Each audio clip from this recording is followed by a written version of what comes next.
Hello everyone, कैसे हो आप सब। आई होप कि आप सब बहुत अच्छे होंगे। तो वेलकम है आप सभी का पीएलएस मार्शल स्पिरिट के एक और नए एपिसोड में। अगर आप इसका पिछला एपिसोड अभी तक नहीं देख रहे तो सबसे पहले वो देख कर आना, जिससे कि आज की वीडियो को समझना आपके लिए आसान हो सके। और अगर ऑलरेडी देख लिया है तो बहुत ज्यादा अच्छी बात है। वो वीडियो को स्टार्ट करते हैं। तो नेक्स्ट एपिसोड की स्टार्टिंग में हम सैंड को देखते हैं, जो कि रोते हुए फैंग से पूछती है कि क्या आप मुझे बता सकते हैं कि कमांडर गाओ की लास्ट विश क्या थी। जिस पर फैंग ने जवाब देते हुए कहता है कि उनकी लास्ट विश ये थी कि हम ट्राइब को और साधन शिनचांग को बचाएं। जिस पर सैंड कहती है कि हम उनकी लास्ट विश को जरूर पूरा करेंगे और वो अपने ट्राइब और साधन शिनचांग को प्रोटेक्ट करेंगे। जिसके बाद सैंड आगे कहती है कि कमांडर की मरने की खबर अभी हमारे ट्राइब वालों तक नहीं पहुंची है। अगर हमारे सोल्जर्स और लोगों को ये पता चल जाता कि कमांडर अब नहीं रहे तो उनका मनोबल काफी ज्यादा गिर जाता। लेकिन ये न्यूज उनसे ज्यादा देर तक छुपी नहीं रह सकती, इसीलिए हमें जल्द से जल्द इस बैटल को जीतना होगा। जिसके बाद तभी वहाँ पर मौजूद फैंग के फादर कहने लगते हैं कि जब मैं ब्लैक स्नेक ट्राइब के सेकंड आर्मी कैंप पर हमला करने के लिए गया था तो वहाँ पर सिर्फ कुछ ही सोल्जर्स थे, मेन आर्मी तो वहाँ पर थी ही नहीं। हमारे हमला करने से पहले वो वहाँ पर नहीं थे। ऐसा लगता है कि जैसे उनको हमारे प्लान के बारे में पहले ही पता था। जिस पर फैंग कहता है कि अभी सबसे पहले हमें हमारी आर्मी को स्लो डाउन करना होगा, चाहे हमारे एनिमी को हमारे प्लान पता चल ही क्यों न जाए। लेकिन अभी ये वक्त उनसे फाइट करने का नहीं है। जिसके बाद फैंग आगे कहता है लेकिन सोचने वाली बात तो ये भी है कि आखिर उन्हें हमारे प्लान के बारे में पता कैसे चला। और फिर अगले ही पल फैंग और उसके फादर एक साथ बोल पड़ते हैं कहीं हमारी आर्मी के बीच कोई स्पाई तो नहीं है।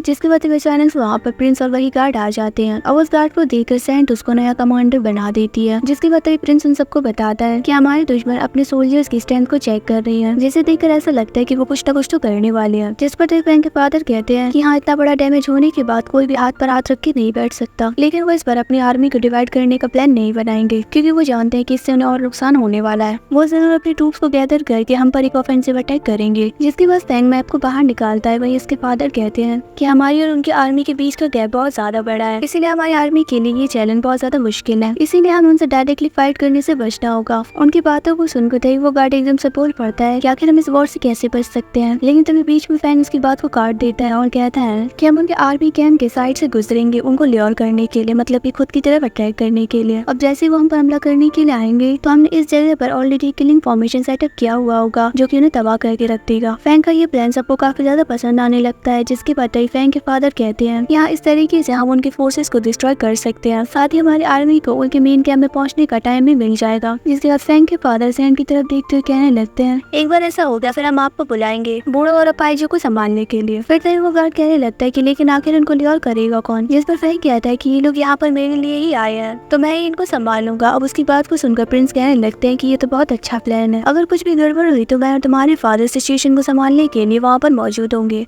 जिसके बाद फैंग कहता है कि इस प्लान को हम कल अंजाम देंगे, लेकिन याद रहे कि ये खबर यहाँ से बाहर नहीं जानी चाहिए। जिसके बाद फिर हमें रात का सीन दिखाया जाता है, जहाँ पर कि हम उसी गार्ड को देखते हैं जो कि किसी को एक लेटर पहुँचा रहा था। अब उस गार्ड के पास जाते ही हम देखते हैं कि फैंग ने उसके उस लेटर को ले लिया था। जिसके बाद अचानक फीमेल फैंग के हाथ से उस लेटर को लेकर कहने लगता है कि सबसे पहले मुझे देखने दो कि आखिर इसमें क्या लिखा हुआ है। जिसके बाद फीमेल फैंग उस लेटर को खोलकर देखने लगता है, लेकिन उसमें लिखे वर्ड्स फीमेल फैंग को समझ नहीं आते। वही देवी कीशन इसका मजाक उड़ाते हुए कहती है कि तुम तो इस लेटर को पढ़ने के लिए इतनी जल्दबाजी कर रहे थे जैसे कि तुम कितने पढ़े लिखे हो। जिसके बाद कीशन उस लेटर को उससे ले लेती है और वो उस लेटर को पढ़ना शुरू करती है, जिसमें लिखा था कि सारे मैटर सॉल्व हो गए हैं और मैं जल्द से जल्द घर वापस आऊंगा। मैं होप करता हूँ कि मेरी माँ मेरी बातों को समझेंगी। उस लेटर को पढ़ने के बाद कीशन कहने लगती है कि वैसे इस लेटर में सब कुछ ठीक है, लेकिन होम में से एक वर्ड गायब है। क्या उसने ये जानबूझकर किया है या फिर उससे मिस्टेकली हुआ है। जिसके बाद सीन यहाँ से शिफ्ट होता है और हम फैंग के फादर, अंकल दाओ, हानुनीर, सैंड और प्रिंस को देखते हैं। साथ ही वहाँ पर वही गार्ड होता है जो भी बंधा हुआ था। वो गार्ड काफी ज्यादा घबराया हुआ था और वो फैंग की तरफ देखते कहने लगता है कि मिस्टर फैंग आप मेरे साथ क्या करने वाले हैं, मैंने क्या किया है। जिसके बाद फैंग आगे आते हुए उससे कहने लगता है कि क्या तुम्हें ये लेटर याद है, ये लेटर तुमने लिखा है ना। जिस पर वो गार्ड जवाब देते हुए कहता है कि हाँ ये मैंने लिखा है, लेकिन ये तो एक आम लेटर है जो कि मैंने अपने घर वालों के लिए लिखा है। फिर तभी सैंड आकर उस लेटर को देखने लगती है और उस लेटर को अच्छे से पढ़ने के बाद वो भी फैंग से कहती है कि हाँ इस लेटर में कुछ भी सस्पिशियस तो नहीं लग रहा है। जिस पर प्रिंस भी उसके साथ एग्री करते हैं और वो फैंग से कहते हैं कि मिस्टर फैंग लगता है कि आपने किसी गलत आदमी को पकड़ लिया। दूसरी तरफ अंकल दाओ हानुनी से पूछने लगते हैं कि यंग लेडी आपको क्या लगता है कि क्या यही गार्ड स्पाई है। जिस पर हानुनी जवाब देते हुए कहती है कि इस पर्सन में कुछ ना कुछ गड़बड़ जरूर होगी, वरना मेरा फैंग कभी भी इस पर शक नहीं करता। जिसके बाद तभी वो गार्ड अपने सैंड के पास गिड़गिड़ाते हुए कहने लगता है कि सैंड आप मुझे बचा लीजिए, मैंने सालों से हमारी ट्राइब की रक्षा की है, मैं हमेशा ही हमारी ट्राइब से लॉयल रहा हूँ और अगर आप मुझ पर ऐसे बेकार में शक करेंगी तो इससे फ्यूचर में दूसरे सोल्जर्स भी ऑफेंड हो सकते हैं और कहीं वो आपके खिलाफ ही ना चली जाए। आपको मेरे लिए डिसीजन लेना ही होगा। अब उसकी बात को सुनकर सैंड फैंग से कहने लगती है मिस्टर फैंग मुझे लगता है कि आपको कोई गलतफहमी हो रही है, ये सारे वो लोग हैं जिन पर मैं बहुत ज्यादा ट्रस्ट करती हूँ, तो वो ऐसा नहीं कर सकते। मैं ऐसे ही किसी पर शक नहीं करता। आपको लग रहा होगा कि ये लेटर नॉर्मल है, लेकिन अगर इस लेटर के हर एक लाइन से एक एक वर्ड लिया जाए तो ये कुछ अलग ही सेंटेंस बनाता है। फिर वह ऐसा ही करता है और हम देखते हैं कि वहाँ पर कुछ ही लेटर बचे रह गए थे और जिसका मतलब था कि कल दिन है हमले का। अब ये देखकर सभी लोग शॉक हो गए थे, जिसके बाद सैंग कहता है कि क्या अभी तुम्हें कुछ कहना है। जिसके बाद तभी प्रिंस गुस्से में उसकी तरफ आने लगते हैं और कहते हैं कि तुमने हमारे साथ शिनजियांग के 9 क्राफ्ट के साथ गद्दारी की है, आखिर तुम अपने लोगों को छोड़कर दुश्मनों का साथ कैसे दे सकते हो। जिसके बाद वो गार्ड कहने लगता है कि चैन फैंग तुम तो काफी ज्यादा स्मार्ट निकले, मैंने तो तुम्हें अंडरएस्टिमेट कर लिया। इतना कहकर वो जोर जोर से हंसने लगता है। जिसके बाद वो आगे कहता है कि मैं जानता हूँ कि अब तुम मुझे जिंदा नहीं छोड़ने वाले, और अगर मैं जिंदा नहीं रहूंगा तो मैं किसी को भी जिंदा रहने नहीं दूंगा। इतना कहकर हम देखते हैं कि वो खुद को डिस्ट्रॉय करने लगता है। अब इससे पहले कि वो गार्ड उनको नुकसान पहुंचा पाता, हम देखते हैं कि तभी बीच में प्रिंस आ जाते हैं और वो उसके सारे अटैक को खुद पर ले लेते हैं। ये देखकर सारी काफी ज्यादा परेशान हो गए थे। जिसके बाद तभी अगली पल फैंग उनके पास जाकर उनको हील करने लगता है। प्रिंस काफी ज्यादा इंजर्ड हो गए थे, पर फिर भी वो पूछने लगते हैं कि क्या तुम सब ठीक हो। जिस पर फैंग के फादर कहते हैं कि आप ज्यादा इंजर्ड है, आप अपना ख्याल रखिए। जिस पर प्रिंस स्माइल देते हुए कहने लगते हैं कि इन जासूसों के छोटे मोटे अटैक से मैं नहीं मरने वाला। वहीं उनको हील करते हुए फैंग अपने मन में कहता है ये तो अच्छी बात है कि इनकी वाइटल पॉइंट डैमेज रही हुई, लेकिन मुझे बिलीव नहीं हो रहा है कि रॉयल फैमिली के लोग इतने पावरफुल अटैक को भी झेल सकते हैं। मैंने सोचा था कि वो ज्यादातर ऐशो आराम में रहते होंगे। प्रिंस ने तो मेरे फादर से भी ज्यादा जल्दी रिएक्ट किया, जबकि मेरे फादर इतने सालों से आर्मी में है और उन्होंने एज अ कमांडर आर्मी को सर्व किया। फैंग प्रिंस की एबिलिटीज को देख के तो काफी ज्यादा इम्प्रेस हो गया था। वहीं तभी प्रिंस अपने आप को संभालते हुए कहने लगते हैं कि ये तो बहुत बुरा हुआ कि हम उस गार्ड से सारा सच जान नहीं पाए और वो मर गया। अब तक तो उसने हमारे दुश्मनों को ये खबर पहुंचा भी दी होगी कि हम कल उन पर हमला करने वाले हैं। जिस पर फैंग के फादर कहते हैं कि इसकी चिंता आप मत करिए, क्योंकि हम अब भी हमारे प्लान के मुताबिक ही काम करेंगे। आप बस अपना ख्याल रखिए और बाकी सब मुझ पर छोड़ दीजिए। उनकी बातों को सुनने के बाद प्रिंस कहने लगते हैं कि मुझे माफ कर दीजिए कि इस ओल्ड मैन की वजह से आप सभी को तकलीफ हुई। मैं आर्मी को लीड तो नहीं कर सकता, लेकिन मैं बेस कैंप में रहकर सैंड को सपोर्ट करूंगा। जिसके बाद वो एकदम से सीरियस होकर कहने लगते हैं कि जब तक मेरी सांसें चल रही है मैं ड्राइव पर जरा सी भी आँच आने नहीं दूंगा। उनकी बातों से सब एग्री कर जाते हैं और फिर इसी सीन के साथ हमारा आज का ही एपिसोड यहीं पर एंड हो जाता है। होप करती हूँ कि आपको आज का एपिसोड भी अच्छा लगा होगा। अगर हाँ तो वीडियो को लाइक, और अगर चैनल पर पहली बार आए हैं तो सब्सक्राइब जरूर से करते जाना। बहुत ही जल्द मिलेंगे एक और नई वीडियो में। Bye bye.